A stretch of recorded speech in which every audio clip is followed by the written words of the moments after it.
کلیجہ نکال کر ہندا نے چبایا۔ پھر ہندا نے کافروں عورتوں کے ساتھ مل کر حضرت حمزہ کے اور کان ناک کاٹ کر انہیں لڑی میں پرو کر ان کے کھڑے اور بازو بند کر اور پازیب بنائی اور انہیں پہن کر مکہ میں داخل ہوئی۔ جب نبی کریم صلی اللہ علیہ وسلم نے حضرت حمزہ کے جسم کو دیکھا تو آپ صلی اللہ علیہ وسلم رونے لگے۔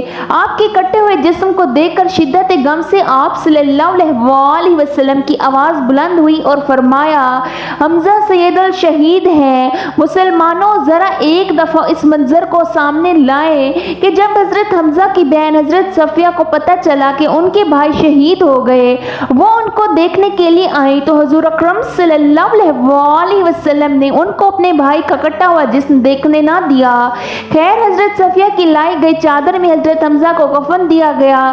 چادر اس قدر چھوٹی تھی کہ سر ڈھانپتے تو پاؤں ننگے ہو جاتے اور اگر پاؤں ڈھانپنے جاتے تو سر ننگا ہو جاتا۔ اللہ اکبر۔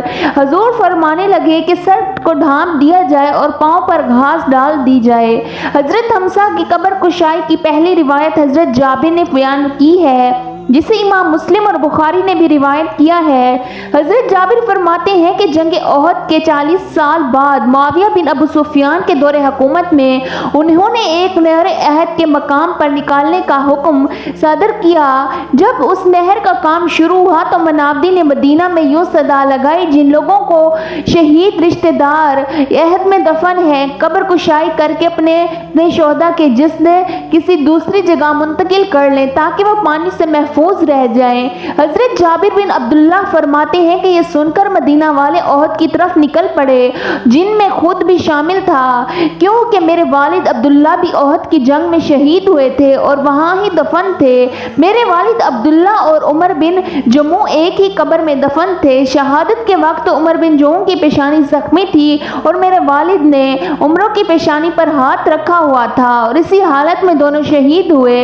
اسی لیے جب صحابہ ان کا ہاتھ ہٹاتے تو پیشانی سے خون نکلنے لگتا، جس کی وجہ سے رسول اللہ صلی اللہ علیہ وسلم کے حکم کے مطابق ان دونوں کو اسی حالت میں ایک ہی قبر میں دفن کیا گیا۔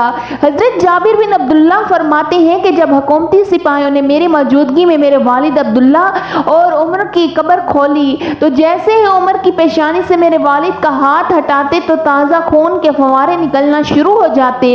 یہ معاملہ دیکھ کر انہوں نے یہ قبر بند کر دی۔ اس کے بعد سپاہی حضرت حمزہ کی قبر کی طرف بڑھے اور قبر کھودتے ہوئے حضرت حمزہ کے پاؤں پر کھدال لگی تو ان کے پاؤں سے تازہ خون نکلنے لگا۔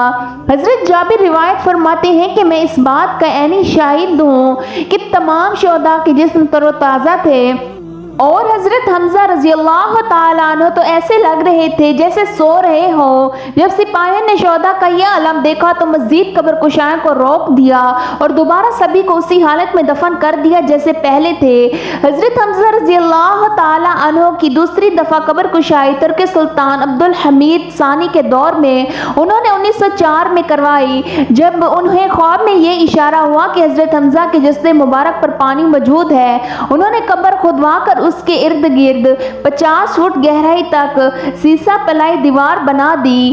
پیارے دوستو، اللہ تعالیٰ سے دعا کرتے ہیں کہ اللہ تعالیٰ اپنے پیارے حبیب حضرت محمد مصطفیٰ صلی اللہ علیہ وسلم کے بتائے ہوئے راستے پر چلنے کی توفیق عطا فرمائیں۔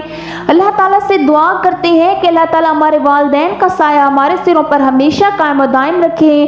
اللہ تعالیٰ سے دعا کرتے ہیں کہ اللہ تعالیٰ ہمیں شیطان کی شر سے محفوظ رکھیں۔